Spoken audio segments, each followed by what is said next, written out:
नमस्कार, किसान समाचार में आपका स्वागत है। मैं हूं साइमा खान। सबसे पहले नजर हेडलाइंस पर। भारतीय कृषि अनुसंधान परिषद यानी ICAR के 95वें स्थापना दिवस समारोह का हुआ समापन। केंद्रीय कृषि मंत्री नरेंद्र सिंह तोमर ने कहा कि कृषि खाद्य सुरक्षा संबंधी चुनौतियों के समाधान में वैज्ञानिकों की महती जिम्मेदारी। खाद्यान्न, बागवानी, पशुपालन, मत्स्य पालन क्षेत्र में अपेक्षा के अनुरूप वैज्ञानिक कर रहे हैं काम। उत्तर प्रदेश के कृषि मंत्री की अध्यक्षता में कृषि और अनुषांगिक विभागों के समन्वय के लिए कार्यशाला की गई आयोजित। $1 ट्रिलियन इकोनॉमी बनाने के लिए मंत्रियों ने किया मंथन। पोस्ट हार्वेस्ट मैनेजमेंट पर जोर। 75 जनपदों के लिए व्यापक और प्रभावी कार्य योजना बनाए जाने पर दिया गया बल। उत्तराखंड के कृषि मंत्री गणेश जोशी ने कहा कि पिछले दिनों की भारी बारिश से किसानों को हुआ भारी नुकसान। कृषि सचिव निदेशालय स्तर पर नोडल अधिकारी करें नियुक्त। अधिकारी किसानों से रहे संपर्क में। अतिवृष्टि से हरिद्वार जिले में 16,558 हेक्टेयर का नुकसान। हिमाचल प्रदेश, महाराष्ट्र, गुजरात, गोवा, तेलंगाना, उड़ीसा समेत कई राज्यों में बुधवार को भी भारी बारिश का अनुमान। असम में बाढ़ की स्थिति में थोड़ा सुधार। दिल्ली में फिर खतरे के निशान से ऊपर पहुंची यमुना।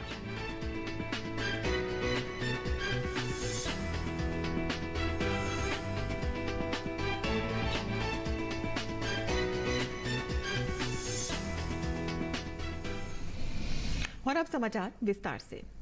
भारतीय कृषि अनुसंधान परिषद ICAR ने 16 से 18 जुलाई 2023 तक राष्ट्रीय कृषि विज्ञान परिसर पूसा नई दिल्ली में अपना 95वां स्थापना और प्रौद्योगिकी दिवस मनाया। इस अवसर पर शानदार प्रदर्शनी का आयोजन किया गया, जिसने किसानों, छात्रों, उद्योग, वैज्ञानिकों और नीति निर्माताओं का ध्यान आकर्षित किया है।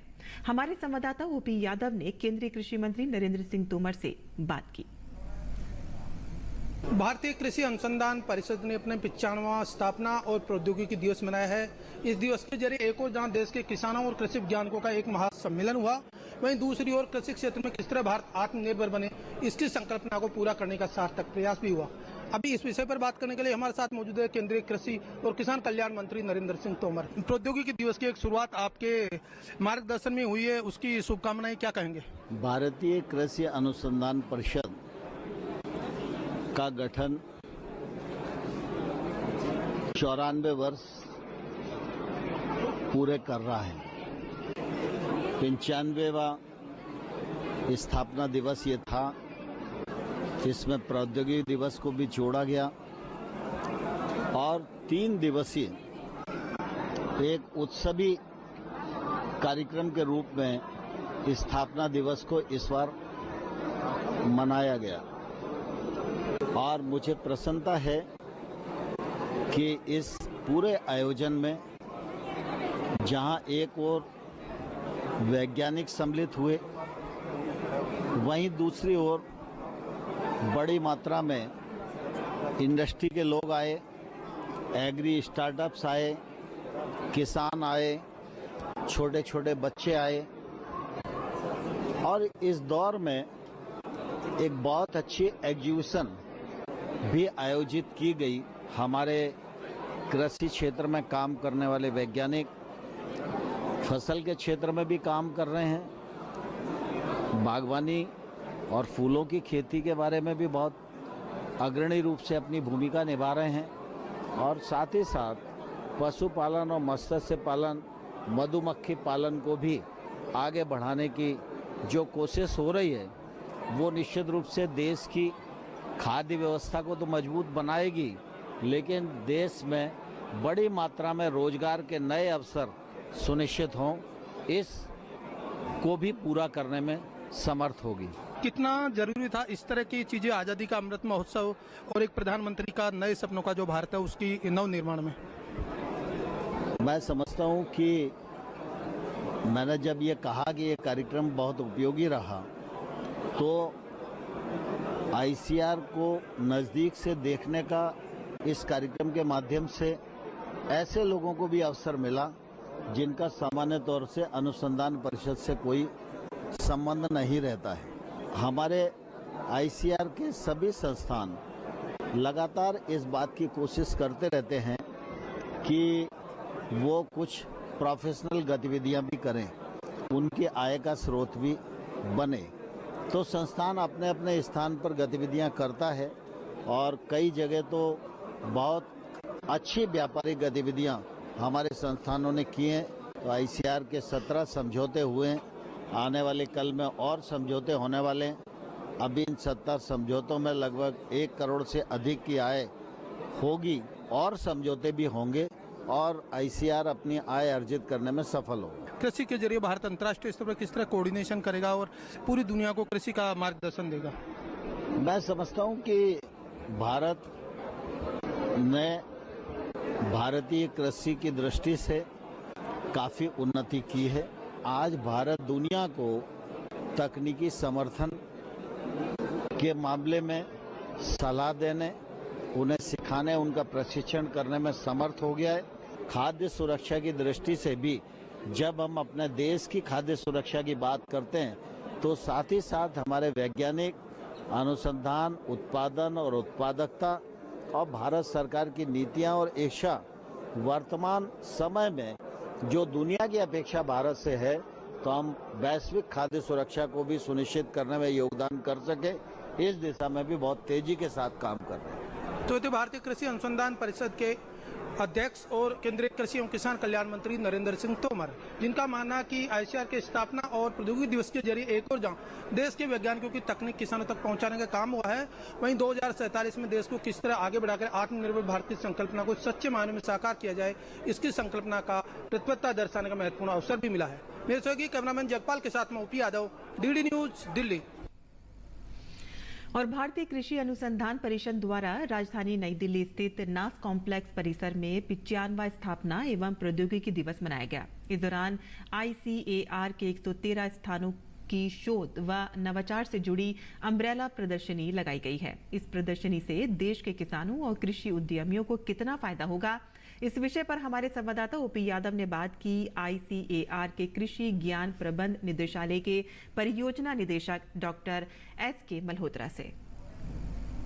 भारतीय कृषि अनुसंधान परिषद ने अपने 95वें स्थापना दिवस पर देश भर से आए कृषि अनुसंधान केंद्र और अनेक तरह के जो वैज्ञानिकों से जुड़े शोध अनुसंधान हो रहे हैं, उनके यहाँ स्टॉल लगाए हैं और इन पर कई तरह की तकनीकी नवाचार की जानकारी दी जा रही है। अभी हमारे साथ इस विषय पर बात करने के लिए आईसीआर के डीकेएमए के निदेशक डॉक्टर एस.के. मल्होत्रा मौजूद है। ये बात करते हैं। सर, जो आईसीआर के स्थापना दिवस पर जो स्टॉल वगैरह लगाए गए, इनका क्या मुख्य मकसद रहा? जैसा कि आप जानते हैं कि ये जो हमारा 95वां स्थापना वर्ष है और आईसीआर का जो स्थापना होते हुए अब ये 96वें वर्ष में जो है इंटर कर जाएंगे, तो उसमें हमारे 113 रिसर्च इंस्टीट्यूशंस हैं और वहाँ पर अनुसंधान कार्य चल रहे हैं। अलग अलग जो हमारी कृषि पारिस्थितिकी है और जलवायु क्षेत्र है, अलग अलग जो हमारे केंद्र हैं वो नई नई तकनीकी जो है विकास कर रहे हैं। तो वो तकनीकी जो है वो किसानों तक कैसे पहुँचे और उसका कमर्शलाइजेशन कैसे हो, उस उद्देश्य को ध्यान में रखते हुए ये एग्जीबिशन का आयोजन भी किया गया है, जिसमें जितनी भी तकनीक हमारे यहाँ विकसित हुई हैं उनको यहाँ पर एग्जिबिट किया जा रहा है और यहाँ पर दिखाया जा रहा है। इसमें एक तो किसान यहाँ पर आ करके उन तकनीक को देख रहे हैं और किसानों से उसको सीधा जो है एक तरह से मैं कहूँगा संवाद का एक मौका मिल रहा है। साथ साथ बहुत सारी ऐसी तकनीक है जिसका जो है हमें एक तरह से व्यवसायीकरण की ज़रूरत पड़ती है, तो इंडस्ट्री भी यहाँ पर आकर के वैज्ञानिकों से चर्चा करती है कि ये तकनीक हमारे लिए उपयोगी है। कृषि शिक्षा, शोध और अनुसंधान को जब तक प्रसार न किया जाए, जब तक उसको किसानों तक न पहुँचाया जाए, उसका लाभ नहीं है। और इसमें महत्वपूर्ण भूमिका डीकेएमए की है, क्योंकि सभी संस्थानों के शोध और अनुसंधान आपके जरिए किसानों तक और वैज्ञानिकों के जरिए आम जन तक पहुंच रहे हैं। तो इसमें आप किस तरह देख रहे हैं? भारतीय कृषि अनुसंधान परिषद के 113 केंद्र हैं, तो एक केंद्र जो है उनमें से directorate of knowledge management in agriculture, मैं ये कहूँगा कि जो एक तरह का निदेशालय है जहाँ पर जो जितने भी हमारे ज्ञान प्रबंधन का जो मैं ये कहूँगा जो रिसोर्स है उनका जो है एक तरह का विकास होता है। क्योंकि हम लोगों को ये जितनी भी कृषि तकनीकी डेवलप होती है हमारे रिसर्च के माध्यम से, अनुसंधान के माध्यम से, वो जो है किसानों तक कैसे पहुँचे, चाहे वो प्रिंट मीडिया की तरफ से हो, तो इस तरह के कुछ ऐसे पब्लिकेशंस हैं जो हमारा डायरेक्टरेट निकालता है, चाहे जिसमें इंडियन हॉर्टिकल्चर, इंडियन फार्मिंग, खेती और फल फूल, ये इस तरह के 4 हमारे प्रकाशन है ये जो कि किसानों को जो है एक तरह से किसानों के लाभ के लिए उसमें बहुत सारी ऐसी सामग्री है, उसका जो है एक तरह से हम लोग उसका प्रिंटिंग करते हैं और वो जो है किसानों तक पहुंचती है। अलग अलग उसमें आर्टिकल्स किसानों के उपयोग के लिए आते हैं, उनको छापा जाता है। साथ में बहुत सारी ऐसी पुस्तकें भी हैं जो एक सरल भाषा में जो है लिखी गई हैं। तो ये थे ICAR के कृषि ज्ञान प्रबंध निदेशालय के परियोजना निदेशक डॉक्टर SK मल्होत्रा, जिनका मानना कि ICAR के 95वें स्थापना दिवस पर एक और जहाँ कृषि वैज्ञानिकों द्वारा अलग अलग तरह की स्टॉल लगाई गई है, वहीं दूसरी ओर इससे जुड़े संबंधित शोध और अनुसंधान को किसानों तक पहुँचाने के लिए DKMA द्वारा पब्लिकेशन के माध्यम से प्रकाशन और प्रचार प्रसार करने का महत्वपूर्ण काम भी किया है।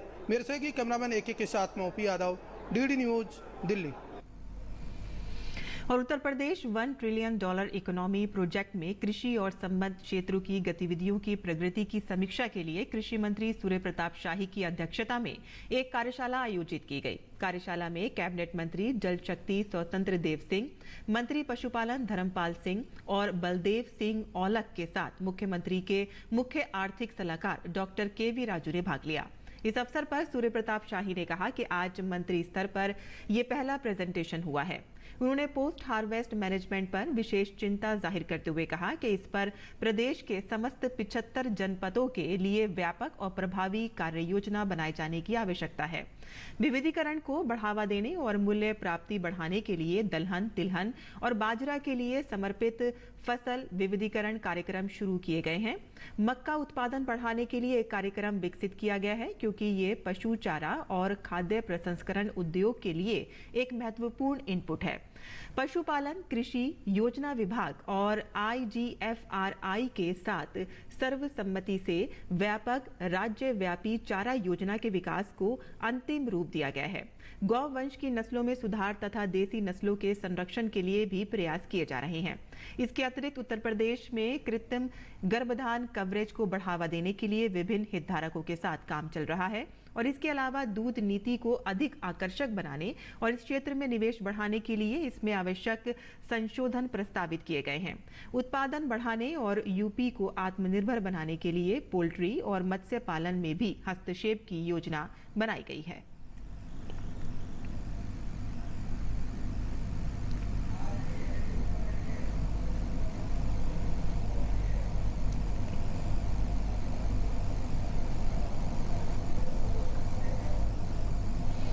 उत्तराखंड के कृषि मंत्री गणेश जोशी ने हॉर्टिकल्चर एवं एग्रीकल्चर की पिछली बैठक में दिए गए दिशा निर्देश के क्रम में वर्चुअल माध्यम से विभागीय अधिकारियों के साथ बारिश के कारण प्रदेश में किसानों की फसलों को हुए नुकसान के संबंध में बैठक ली। बैठक में सचिव कृषि के साथ ही प्रदेश के सभी जिलों के मुख्य कृषि अधिकारी और मुख्य उद्यान अधिकारी वर्चुअल माध्यम से जुड़े।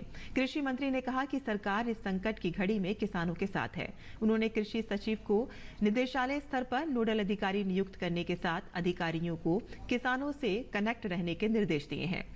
अतिवृष्टि से हरिद्वार जनपद में 16,558 हेक्टेयर क्षेत्रफल में नुकसान हुआ है।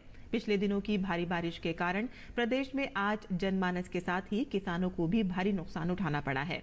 राज्य में हुई भारी बारिश से कई जनपद सामान्य स्थिति में, लेकिन कुछ जनपदों में नुकसान हुआ है। अधिकारियों को राजस्व की टीम के साथ समन्वय बनाकर सर्वेक्षण करने और निरंतर मॉनिटरिंग के लिए निर्देश दिए गए हैं। मंत्री ने बताया है कि सबसे अधिक हरिद्वार जनपद में 16,558 हेक्टेयर क्षेत्रफल में अतिवृष्टि से नुकसान हुआ है। उत्तरकाशी के भटवाड़ी ब्लॉक के जालौक गांव में बादल फटने से 10 से 12 खेत बह गए हैं, जिसमें करीब 15 नाली भूमि व 5 किसान प्रभावित हुए हैं तथा नौगांव में 2 किसानों के सेब के पेड़ों को क्षति हुई है। रुद्रप्रयाग के फाटा में आधा हेक्टेयर भूस्खलन के कारण नुकसान हुआ है और 24 से 25 किसान प्रभावित हुए हैं। उधम सिंह नगर में खेतों में जलभराव से पानी की समस्या है और 12 से 15% नुकसान हुआ है। नैनीताल के रामगढ़ में गदेरा आने से 600 आड़ू के पौधों को नुकसान हुआ है और देहरादून में चक्राता में 27% सब्जियों की फसल में नुकसान हुआ है। नीति आयोग के अनुसार 2015-16 और 2019-21 के बीच 5 वर्षों में देश भर में 13.5 करोड़ भारतीय बहुआयामी गरीबी रेखा से मुक्त हुए हैं। नीति आयोग द्वारा जारी की गई एक समीक्षा रिपोर्ट के अनुसार गरीबी रेखा वाले व्यक्तियों की संख्या 24.85% से घटकर 14.96% हो गई है। इसमें सबसे गौर करने वाली बात यह है कि ग्रामीण क्षेत्रों में काफी तेजी से गरीबी रेखा में कमी देखने में मिली है। पेश है हमारी ये रिपोर्ट। मोदी सरकार की कल्याणकारी योजनाओं के चलते देश भर में करीब 13.5 करोड़ लोग गरीबी रेखा से बाहर हो गए हैं। नीति आयोग ने सोमवार को राष्ट्रीय बहुआयामी गरीबी सूचकांक की एक प्रगति संबंधी समीक्षा रिपोर्ट जारी की है। ये रिपोर्ट बताती है कि देश भर में गरीबों के लिए चल रही विभिन्न योजनाओं ने आम आदमी के जीवन में काफी सुधार किया है और गरीबी जैसे दंश से करोड़ों लोगों को मुक्ति मिली है। आंकड़े बताते हैं कि ग्रामीण क्षेत्रों में गरीबी सबसे तेज गति से कम हुई है। उत्तर प्रदेश में गरीबों की संख्या में सबसे अधिक गिरावट देखने को मिली है, जहां करीब 3.5 करोड़ लोग गरीबी से मुक्त हुए हैं। इसके अलावा राजस्थान, मध्य प्रदेश, ओडिशा और बिहार ने भी गरीबी को कम करने में अहम भूमिका निभाई है। नीति आयोग के उपाध्यक्ष सुमन बेरी ने कहा कि हम प्रधानमंत्री नरेंद्र मोदी के नेतृत्व में विकसित भारत 2047 के लिए काम कर रहे हैं। उन्होंने कहा कि हमारा मुख्य फोकस टीम इंडिया पर है, जिससे देश में हर क्षेत्र में विकास किया जा सके। गरीबी रेखा से तेजी से बाहर हो रहे लोगों के पीछे केंद्र सरकार की कुछ ऐसी योजनाओं को भी नीति आयोग ने सामने रखा है, जिनका असर देश के पिछड़े और दूर दराज के इलाकों में प्रभावी रूप से हुआ है। गरीबों के लिए घर, पोषण को बढ़ावा, रसोई गैस की उपलब्धता, बिजली, पेयजल और बैंक खातों, वित्तीय समावेशन जैसी सरकार की योजनाओं का गरीबी के स्तर को कम करने में महत्वपूर्ण योगदान रहा है। अनुज यादव, डीडी न्यूज, दिल्ली। और हिमाचल प्रदेश के मौसम विज्ञान विभाग ने 22 जुलाई तक राज्य में मानसून के सक्रिय रहने की संभावना जताई है। वहीं चंबा, कांगड़ा और मंडी सहित अन्य भागों में भी भारी वर्षा का येलो अलर्ट जारी किया गया है। मौसम विज्ञान केंद्र शिमला के निदेशक सुरेंद्र पॉल ने बताया है कि शिमला, मंडी, कुल्लू और चंबा सहित कई जिलों में भूस्खलन, बादल फटने और बाढ़ की आशंका बनी हुई है। उन्होंने लोगों से एहतियात बरतने और नदी नालों के नजदीक नहीं जाने की अपील की है। गुजरात के कई हिस्सों में बारिश हो रही है। लगातार हो रही बारिश के चलते कई जगहों पर जलभराव की समस्या पैदा हो गई है, जिससे जनजीवन अस्त व्यस्त हो गया है। मौसम विभाग ने सौराष्ट्र और दक्षिण गुजरात के कई जिलों में ऑरेंज अलर्ट जारी किया है। गिर सोमनाथ जिले के सुत्रापाड़ा में पिछले 24 घंटों में सर्वाधिक 21.64 इंच बारिश हुई है। वहीं राज्य की 4 तहसीलों में 10 इंच से अधिक बारिश हुई है। भारी बारिश के कारण जूनागढ़ जिले के मांगल रोल और मालिया हाटीना में चारों ओर पानी ही पानी हो गया है। नदी नालों में पानी के तेज बहाव के कारण निचले क्षेत्रों में लोगों के घरों में पानी भर गया है और इसके बाद प्रशासन की टीम पानी के निकासी को लेकर मशक्कत कर रही है। वहीं सड़कों पर जलभराव से आवाजाही भी प्रभावित हो रही है। राहत और बचाव कार्य के लिए प्रशासन ने एनडीआरएफ की कई टीमें तैनात की हैं। वहीं राजधानी दिल्ली में यमुना नदी का जलस्तर फिर से खतरे के निशान को पार कर गया है। यमुना का जलस्तर बुधवार की सुबह 205.60 मीटर दर्ज किया गया। मौसम विभाग ने दिल्ली में बारिश की संभावना जताई है, जिसमें झंझावला, मुंडका, पश्चिम विहार के आसपास के इलाकों में हल्की बारिश हो सकती है। वहीं आईटीओ बैराज का गेट खोलने के लिए एनडीआरएफ और सेना के जवान पूरी मुस्तैदी के साथ जुटे हुए हैं। सरकार ने शहर में भारी वाहनों के प्रवेश पर प्रतिबंध हटाने का आदेश दिया है। राजधानी के कुछ क्षेत्रों में जलभराव की स्थिति में सुधार होने के बाद सड़कों को यातायात के लिए खोल दिया गया है। हालांकि अभी राजघाट के पास जलभराव की स्थिति बनी हुई है। वहीं असम में बाढ़ की स्थिति में थोड़ा सुधार आया है। हालांकि अभी भी ब्रह्मपुत्र, डुबरी और निमाटी घाट सहित 6 नदियां खतरे के निशान से ऊपर बह रही हैं। बारपेटा, चिरांग, दरांग, डिब्रूगढ़ और लखीमपुर सहित राज्य के 16 जिलों में 392 गांव अभी भी बाढ़ की चपेट में हैं। करीब 89,000 लोग बाढ़ से प्रभावित हैं और इसके अलावा 2,922 हेक्टेयर फसल क्षेत्र बाढ़ से प्रभावित है। इसमें 1 लाख से ज्यादा जानवर भी प्रभावित हुए हैं। धेमाजी में कई सड़कें क्षतिग्रस्त हो गई हैं। जानकारी के मुताबिक करीब 2,300 लोग चिरांग और शिवसागर के राहत शिविरों में रह रहे हैं। बात करें मुंबई की, तो मुंबई के कई हिस्सों में बुधवार को भारी बारिश हुई। और बारिश के कारण कई जगहों पर जलभराव की समस्या पैदा हो गई है, जिससे लोगों को आवाजाही में दिक्कतों का सामना करना पड़ रहा है। मौसम विभाग के अनुसार अगले कुछ दिनों तक शहर में तेज वर्षा का सिलसिला जारी रहने का अनुमान है। वहीं मौसम विभाग ने बुधवार के लिए पालघर, रायगढ़ के लिए रेड अलर्ट जारी किया है। वहीं ठाणे, मुंबई और रत्नागिरी के लिए ऑरेंज अलर्ट जारी किया गया है। और किसान समाचार में अब बात करते हैं मंडी भाव की और देखते हैं कि क्या रहा देश भर की मंडियों का भाव।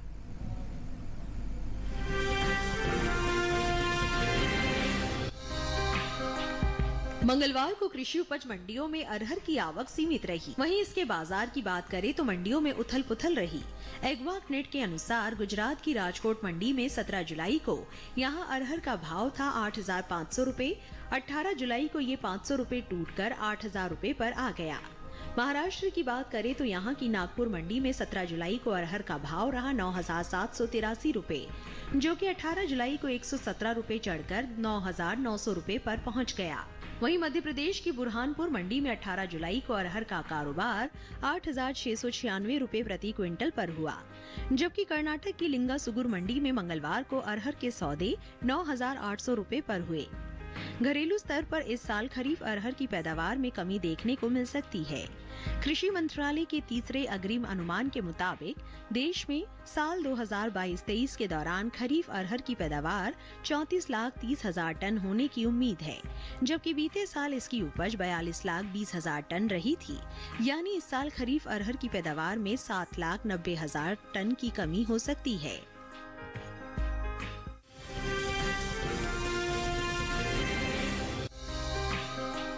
कृषि उपज मंडियों में मंगलवार को तिल की आवक सामान्य रही। वहीं 18 जुलाई को इसका कारोबार उतार चढ़ाव के साथ हुआ। एग्वाक नेट के मुताबिक गुजरात की राजकोट मंडी में 17 जुलाई को सफेद तिल का भाव रहा 15,750 रुपए, जो कि 18 जुलाई को 150 रुपए गिरकर 15,600 रुपए पर आ गया।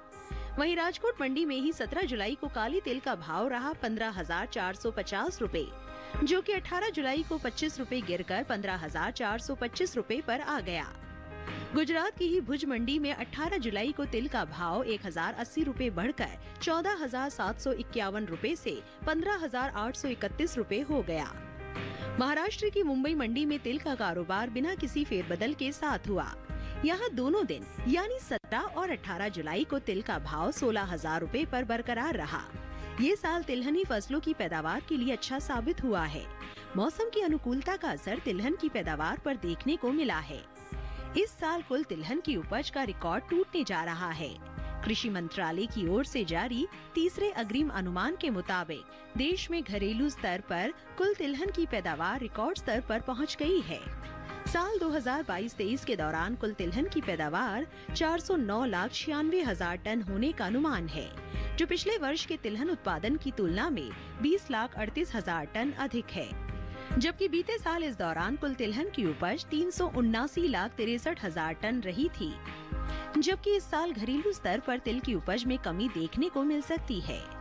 कृषि मंत्रालय के तीसरे अग्रिम अनुमान के मुताबिक साल 2022-23 में कुल तिल की पैदावार 7,50,000 टन रहने का अनुमान जताया गया है, जबकि साल 2021-22 के दौरान खरीफ तिल की उपज 7,89,000 टन रही थी। यानी इस साल कुल तिल की उपज में 39,000 टन की कमी देखने को मिल सकती है, जिसका असर कृषि उपज मंडियों में तिल के बाजार भाव पर पड़ सकता है।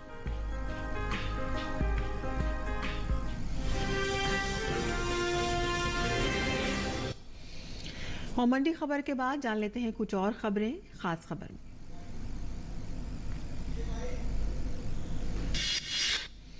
बेंगलुरु में सेंट्रल क्राइम ब्रांच ने 5 संदिग्ध आतंकियों को गिरफ्तार किया है। जांच एजेंसियों को संदेह है कि ये पांचों मिलकर बेंगलुरु में धमाका करने की योजना बना रहे थे।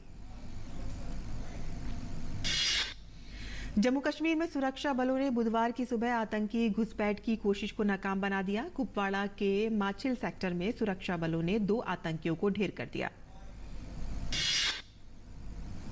बिहार एटीएस ने बुधवार तड़के पीएफआई के मास्टर ट्रेनर याकूब उस्मान उर्फ सुल्तान को गिरफ्तार किया। एटीएस ने मोतिहारी पुलिस की मदद से चकिया के बांस घाट के पीएफआई के संदिग्ध सुल्तान को गिरफ्तार किया।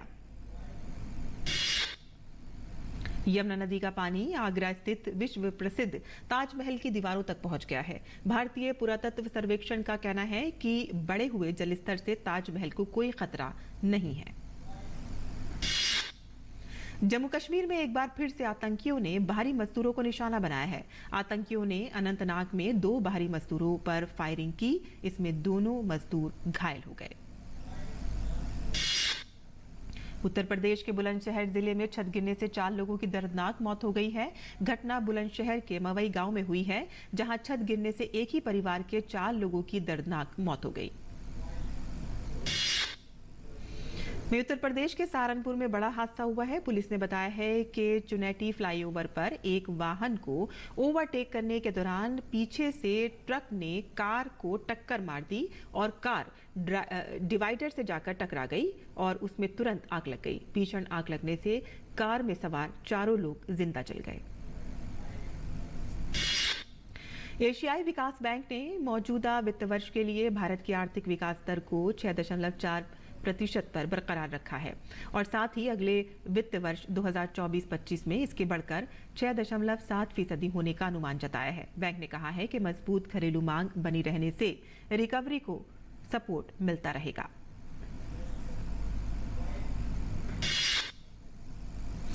तो किसान समाचार में आज के लिए बस इतना ही। अनुमति दें। नमस्कार।